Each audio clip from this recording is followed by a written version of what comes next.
Well, hello and welcome to this review of The Morning Show Season 2, Episode 1. We are back at UBA HQ again for another dive into the world of Alex and Bradley. And this isn't really going to be a recap, but of course I am going to talk through the episode a bit. This is a video for people who have already watched it. It's me sharing my thoughts and ideas about what's happened and what might happen in the coming season. This means, yes, there will be spoilers, but also it's just me giving my opinion. So I'd love to know how you agree or disagree in the comments. Do like, subscribe, and join in the conversation. So my first big question as I sat down to watch the episode is, why am I tuning back into this show? Well, I am a Jennifer Aniston fan. I think she's really watchable and engaging on screen, and Alex Levy is a great character for her. She feels different and distinct to anything that I've seen Aniston do before. I really enjoyed the opulent feeling of the first season. There was a lot of plot strands being balanced out, and generally the cast were really high quality all the way down to the smallest parts.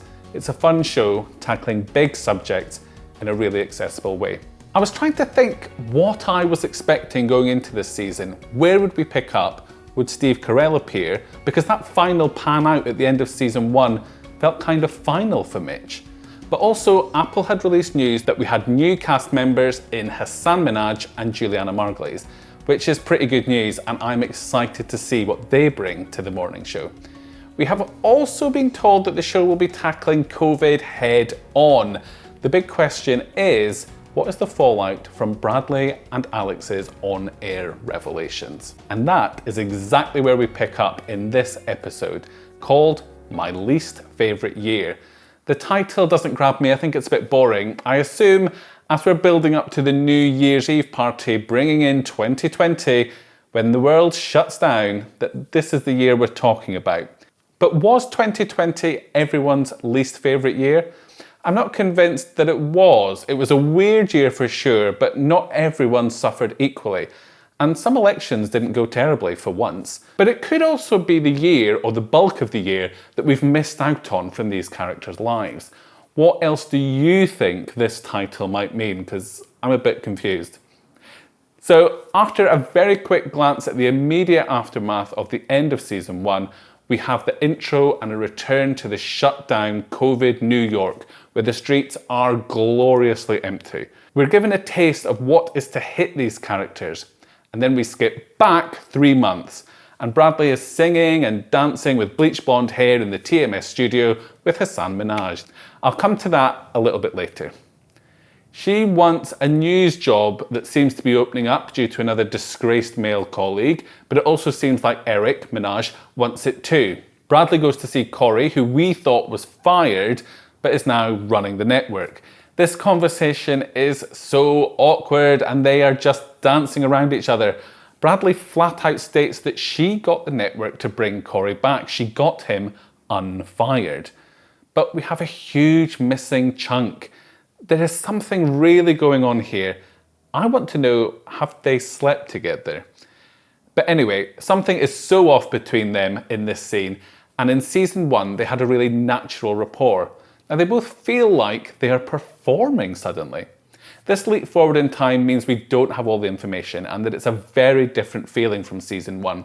It's a bit like when they jumped forward 5 years in Desperate Housewives, but slightly less dramatic. So basically, Bradley is still playing the TMS game, but possibly failing. The high-ups are not sure that she's cutting it, and like Alex in season 1, she's not testing well. Which brings us to reacquainting ourselves with Alex. We encounter her in a winter wonderland with lots of close-ups of images of melting icicles. Was I the only one thinking that this is a metaphor for Alex's exterior melting after some soul-searching around her culpability or complicity with Mitch?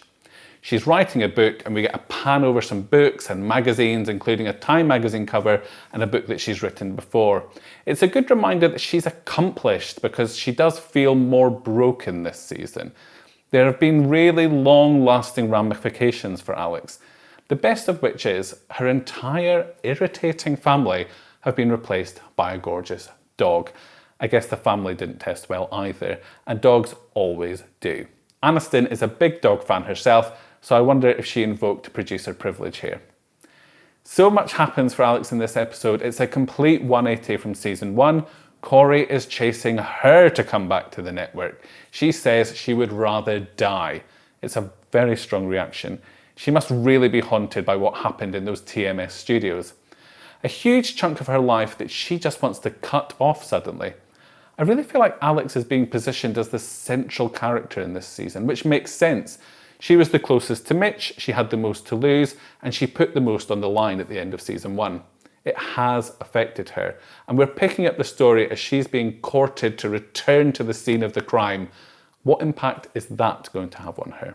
Bradley, on the other hand, seems to just moan a lot. I really hope someone is going to disagree with me in the comments because I found her really tiring.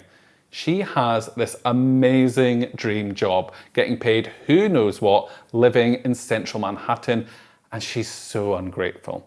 That said, maybe it would be annoying to have the new guy, especially a guy, get the job that you want in hard news. It's not exactly dramatic though to watch someone swallow a really sugar-coated pill. Alex's book editor wants her to really spill her guts about Mitch. She lies about having had more of a relationship with Mitch, and fair enough if that's private, but I was just left wondering how consensual her relationship with him has been at the end of season 1. Should she be forced to air all that for the public? I hope we come back to this. It was such a powerful moment in season 1 when she told that story to Mitch, and they didn't know, and as the audience we weren't really clear either on what the nature of that story in Chile really was. Then, at an uncomfortable party later in the episode, Alex meets a psychic, massively underused Kathy Najimy, where we are basically told that Alex is holding onto a lot of guilt. She denies it, hears a pep talk from Corey on the phone, and dives straight back into that TMS pool. After telling us earlier in the episode she would rather die, is she really in that much denial? If it's not yet clear, I think Alex is the hook for this show so far, but it's not quite enough yet. The looming threat of COVID isn't enough either. When season 1 began, everyone's world had either imploded or exploded with opportunity. Season 2 opens with business as usual for our characters and an introduction to where we are for us. It's not quite as exciting, but with 2020 being brought in with a bang, empty New York streets being bookended with faces being licked, and Corey announcing it's a new year, things are looking up, we are really being introduced to a looming new character, COVID-19.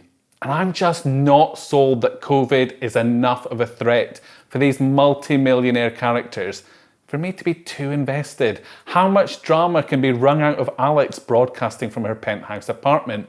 But maybe one of the characters will die. But who would that be? Place your bets now. I'm tempted to think it's Daniel. But what else stood out for me in this first episode? No Steve Carell. I don't entirely think that was a surprise. Did you expect to see Mitch come back? But floating around in the background is Chip at some other news station looking content. He's coming back and we all know it. We just have to wait and see how. The dance number at the very beginning between Bradley and Eric may have scarred me for life, I'm afraid. It felt like such a weird choice, but I assume it's about highlighting the lightness and freedom that will be gone 3 months down the line. It's the most memorable thing about Eric, Hasan Minhaj's character really. He hasn't really done anything other than take Bradley's dream job so far. Holland Taylor's Sybil has only been teased and we haven't even had a sniff from Juliana Margulies. I am expecting good things from the new cast members, so there is plenty to keep me around and interested. It's an appetising buffet, but there's no centrepiece dish to really get my hunger up yet. What are your standout moments and what are you looking forward to as season 2 progresses? Join me again, season 2, episode 2 next time. Be sure to like and subscribe so you don't miss out. Shall I do some of that end bit again?